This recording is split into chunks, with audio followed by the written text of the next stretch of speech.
जय हिंद दोस्तों, कैसे हैं आप सभी। तो चलिए दोस्तों स्टार्ट करते हैं जीएस स्पेशल। ठीक है, चलिए देखते हैं दोस्तों। आज की क्लास का पहला क्वेश्चन है, धनावेशित आयन को क्या कहा जाता है। धनावेशित आयन को क्या कहा जाता है, बताएं सभी साथी, इसको क्या बोला जाता है। तो दोस्तों धनावेशित आयन को क्या कहा जाता है, धनायन। ठीक है, धनायन बोलते हैं इसको। अगला क्वेश्चन है, चलिए दोस्तों ये क्लास सभी एग्जाम्स के लिए है, एएलपी, आरपीएफ, एसआई या NTPC, SSC GD, RO, ARO, ये दोस्तों इलाहाबाद हाई कोर्ट। ठीक है, किसी भी एग्जाम्स के लिए ले लीजिए, 100% मोस्ट इंपोर्टेंट क्वेश्चन है। ठीक है, और रेलवे के लिए इसमें साइंस के क्वेश्चन भी हैं। भारी जल शब्द किससे संबंधित है, बताएं दोस्तों, भारी जल का संबंध किससे है। भारी जल का संबंध इनमें से किससे है, नाभिकीय शक्ति उत्पादन संयंत्र से है। अगला क्वेश्चन है, निम्नलिखित में से कौन सा अम्ल आइबोस का घटक है। कौन सा अम्ल है जो आइबोस का घटक है। तो दोस्तों यह है बोरिक एसिड, बोरिक अम्ल भी बोल सकते हैं। अगला क्वेश्चन है, चलिए दोस्तों, भारतीय संविधान के राज्य के नीति निर्देशक सिद्धांतों को कहां से लिया गया है, बताएं दोस्तों, इसको कहां से लिया गया है। तो इसको आयरलैंड के संविधान से लिया गया है। ठीक है, ऑप्शन बी ठीक है। अगला क्वेश्चन है, चलिए, कोशिका के अध्ययन को क्या कहा जाता है। कोशिका के अध्ययन को क्या कहा जाता है, इसे बोला जाता है दोस्तों साइटोलॉजी, साइटोलॉजी। अगला क्वेश्चन है, चलिए दोस्तों, भारतीय संविधान में उल्लेखित आपातकालीन प्रावधान किस देश के संविधान से लिए गए हैं, बताएं दोस्तों, किस देश के संविधान से लिए गए हैं। तो दोस्तों यह लिए गए हैं जर्मनी। ठीक है, जर्मनी, ऑप्शन नंबर ए ठीक है। अगला क्वेश्चन है, निषेचन, विकास, विभाजन और विभिन्नता के अध्ययन को किस नाम से जाना जाता है, बताएं सभी साथी, इसको किस नाम से जाना जाता है। चलिए दोस्तों बताते हैं, इसको जाना जाता है भ्रूण विज्ञान के नाम से। ठीक है, भ्रूण विज्ञान। अगला क्वेश्चन है, चलिए, संविधान सभा के डैश 1946 के अंतर्गत भारतीय संविधान का निर्माण हुआ था, यानी यहां पर बात की गई है इनमें से किसका निर्माण हुआ था।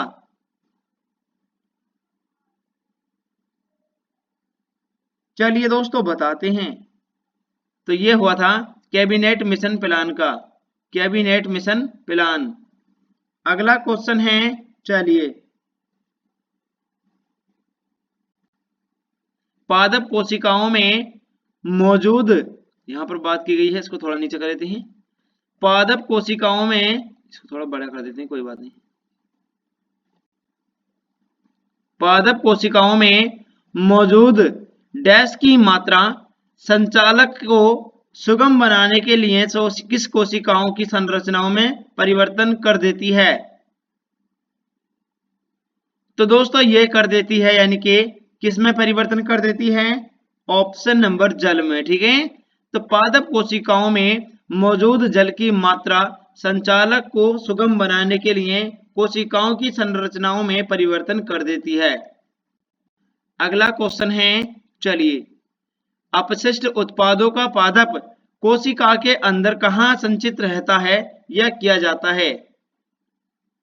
अपशिष्ट उत्पादों को पादप कोशिका के अंदर कहां संचित किया जाता है, बताएं दोस्तों, इसको कहां पर संचित किया जाता है।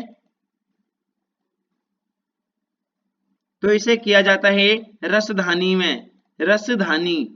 अगला क्वेश्चन है, चलिए दोस्तों, निम्न में से कौन सा पादप कोशिका, निम्न में से कौन सा पादप कोशिका में स्टार्च प्रोटीन, इसको ठीक कर लीजिए, स्टार्च प्रोटीन और तेल कणिकाओं का संग्रहण करता है, बताएं दोस्तों, कौन सा पादप कोशिका में करता है। तो दोस्तों यह करता है अवर्णीय लवक, ठीक है, अवर्णीय लवक। अगला क्वेश्चन है, चलिए, पादप कोशिकाओं की भित्तियां डैश से बनी होती हैं, यानी यहाँ पर बात की गई है जो पादप कोशिकाओं की भित्ति होती है वह किसकी बनी होती है? तो ये दोस्तों सेलुलोज की बनी होती है, ठीक है, सेलुलोज से बनी होती हैं। अगला क्वेश्चन है, चलिए, पर्णहरित वर्णक कोशिका के इनमें से किस घटक में मौजूद होता है? बताएं दोस्तों, किस घटक में मौजूद होता है?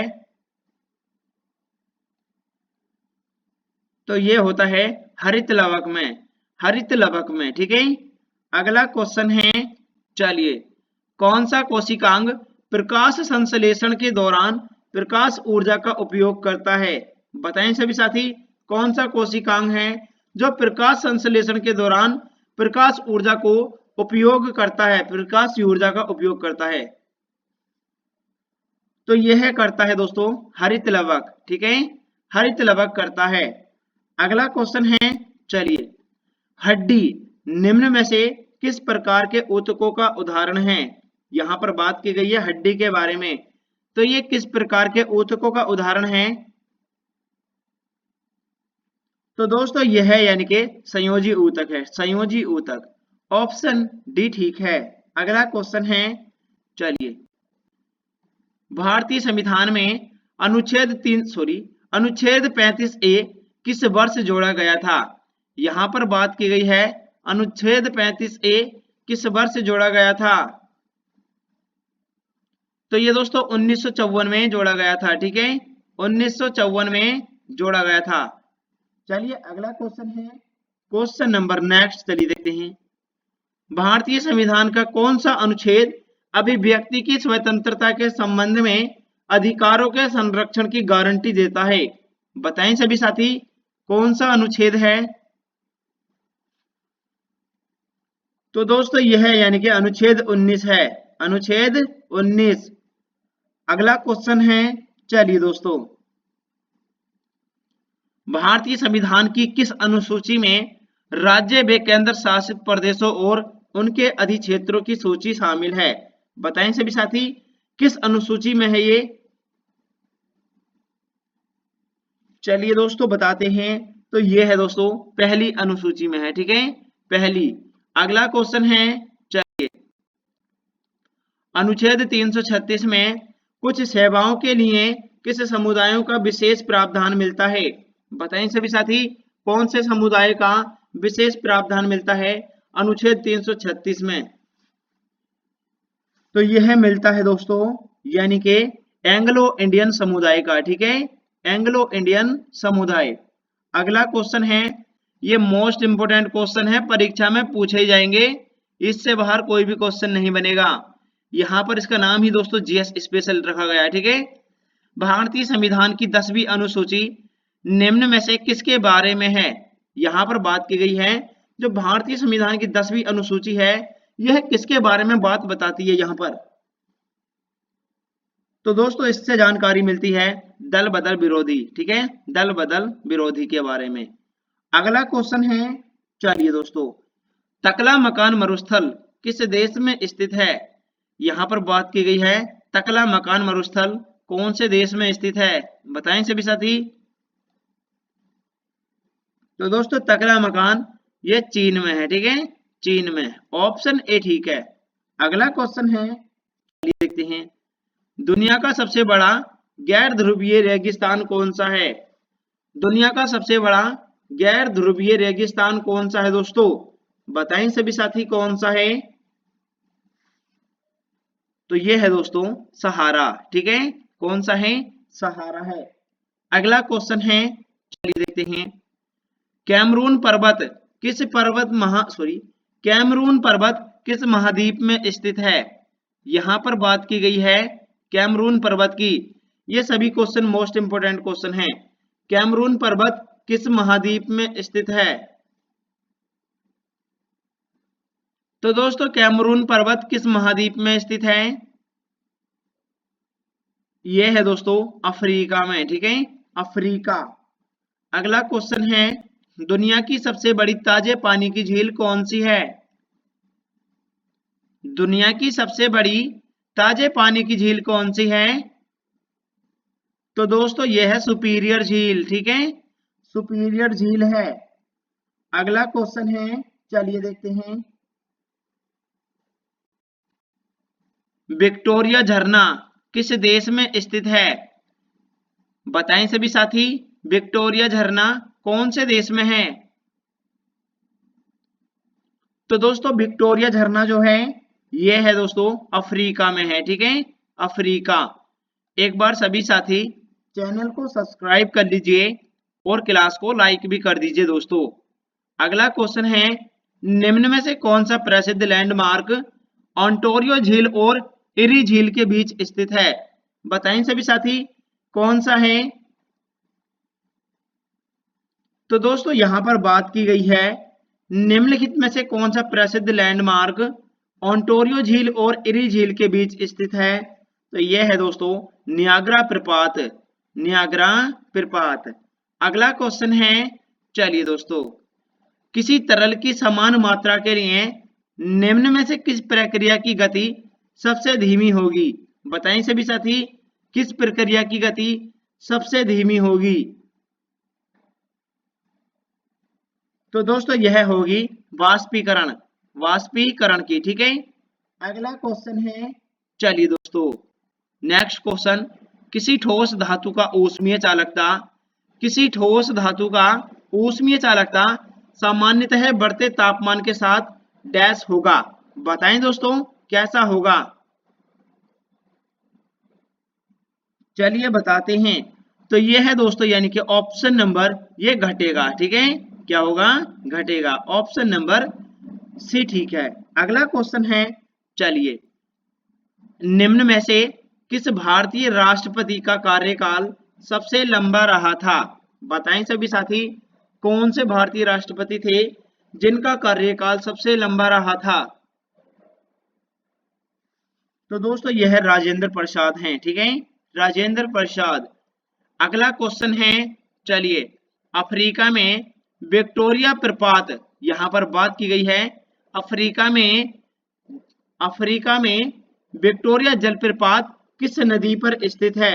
बताएं सभी साथी जो विक्टोरिया जलप्रपात है ये कौन सी नदी पर है?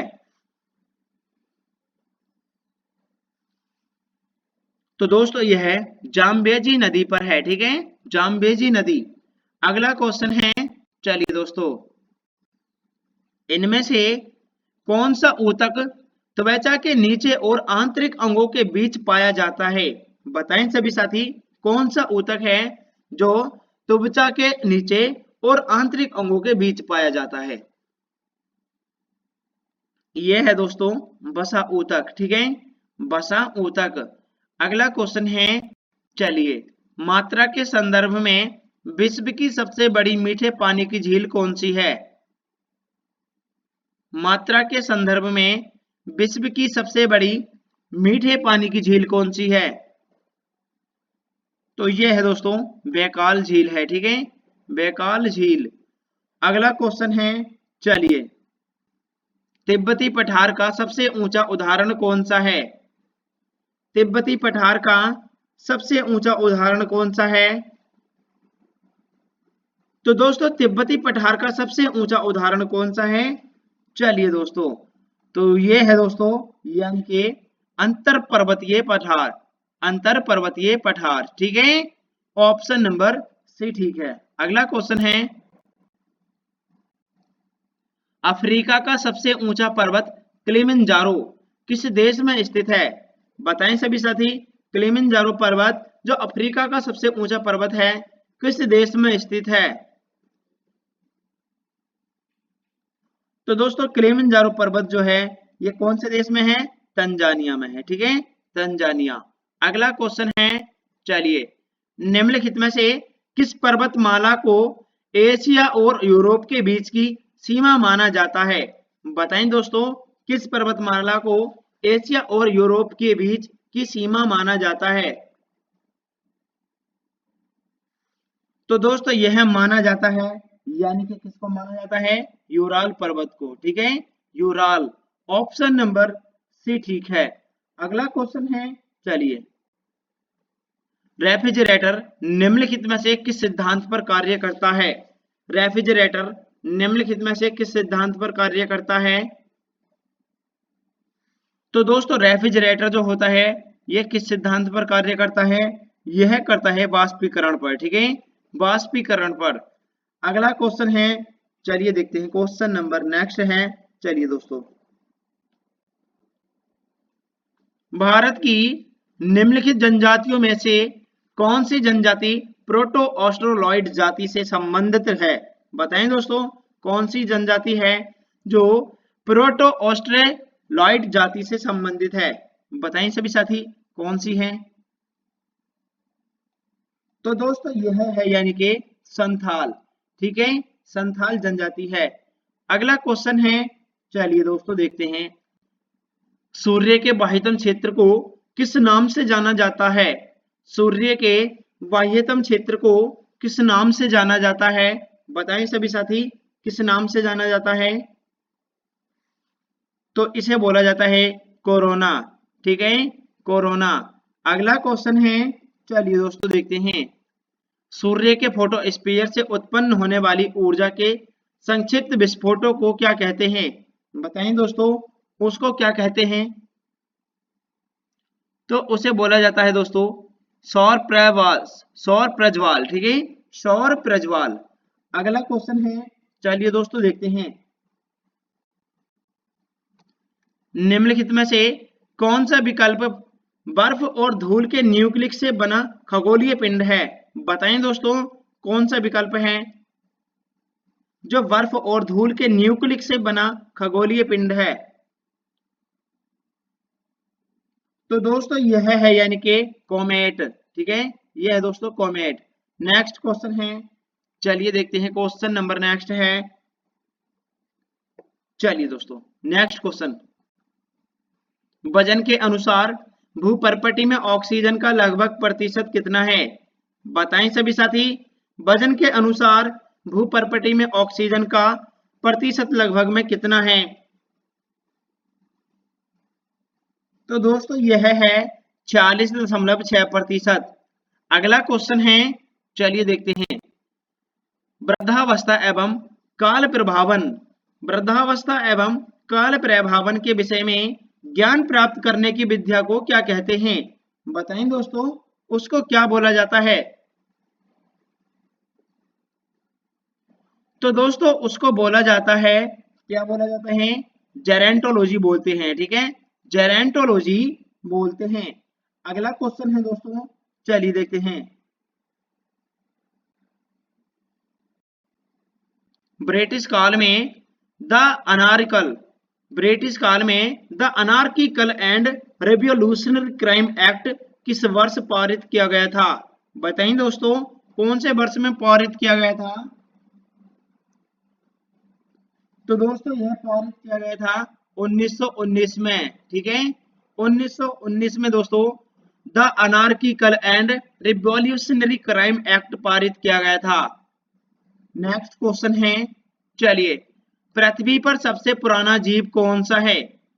पृथ्वी पर सबसे पुराना जीव कौन सा है दोस्तों? पृथ्वी पर सबसे पुराना जीव कौन सा है? तो ये है दोस्तों नील हरित शैवाल, नील हरित शैवाल। नेक्स्ट क्वेश्चन है, चलिए दोस्तों देखते हैं, हड्डियों का अध्ययन विज्ञान की किस शाखा के अंतर्गत आता है? हड्डियों का अध्ययन विज्ञान की किस शाखा के अंतर्गत आता है? बताएं सभी साथी, किसके अंतर्गत आता है? तो दोस्तों हड्डियों का अध्ययन जो है यह आता है यानी कि ऑस्टियोलॉजी के अंतर्गत, ठीक है, ऑप्शन नंबर बी ठीक है।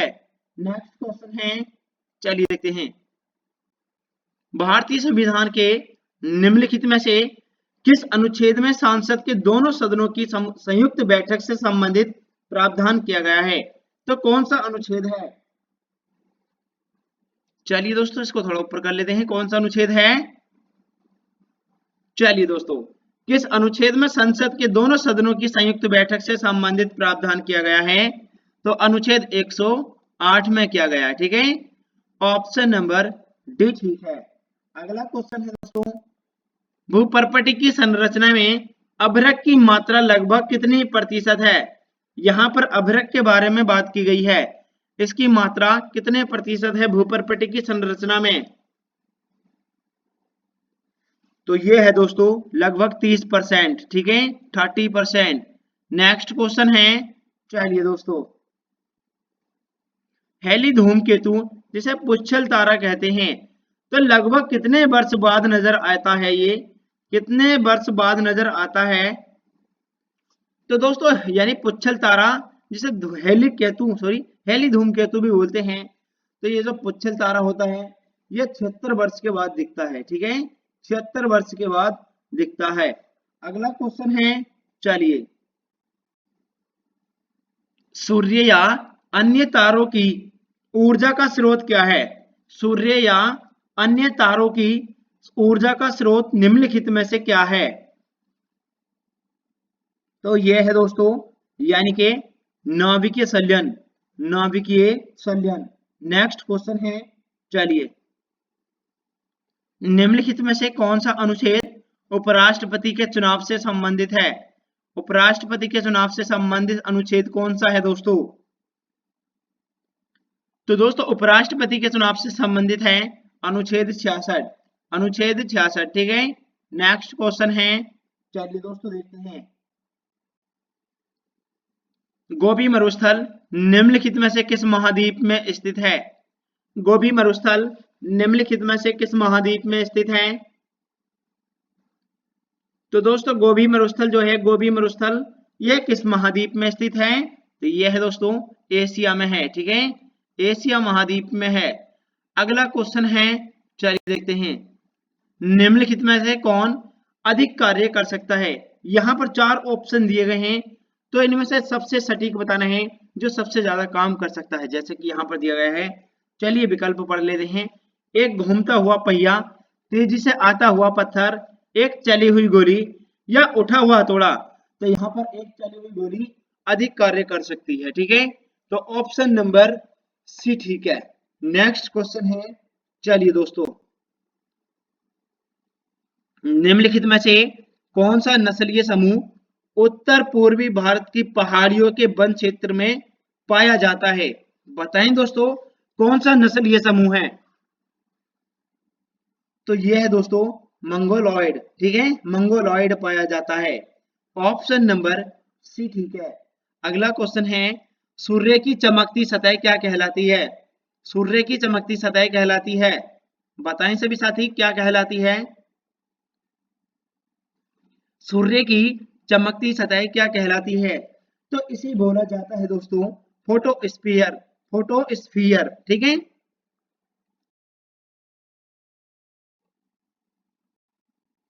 हेली धूमकेतु की कौन से वर्ष पृथ्वी के आसपास क्षेत्र में लौटने की उम्मीद है?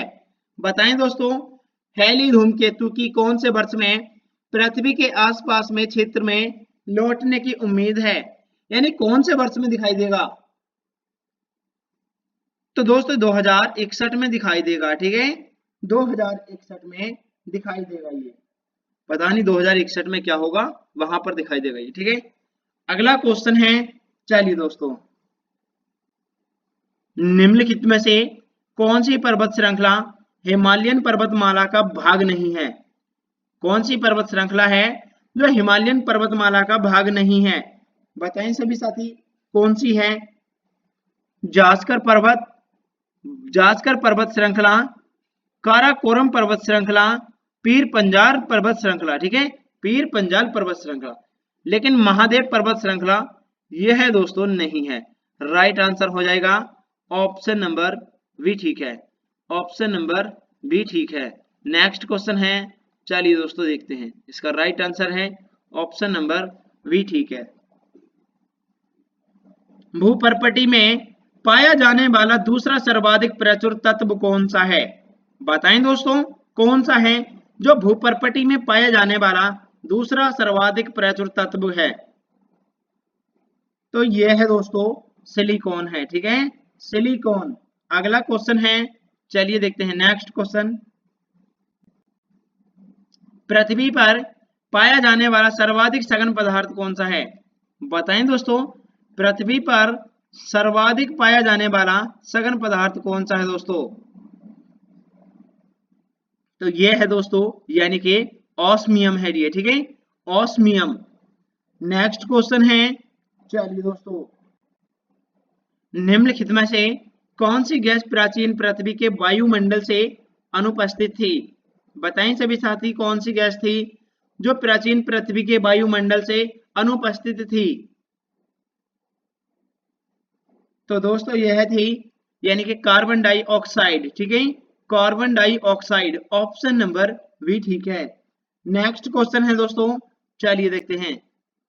ग्लोब पर अक्षांश की सबसे लंबी रेखा इनमें से कौन सी है? बताएं दोस्तों कौन सी है। एक बार सभी साथी चैनल को सब्सक्राइब कर लीजिए, क्लास को लाइक भी कर दीजिए। ग्लोब पर अक्षांश की सबसे लंबी रेखा इनमें से कौन सी है? तो दोस्तों कौन सी है?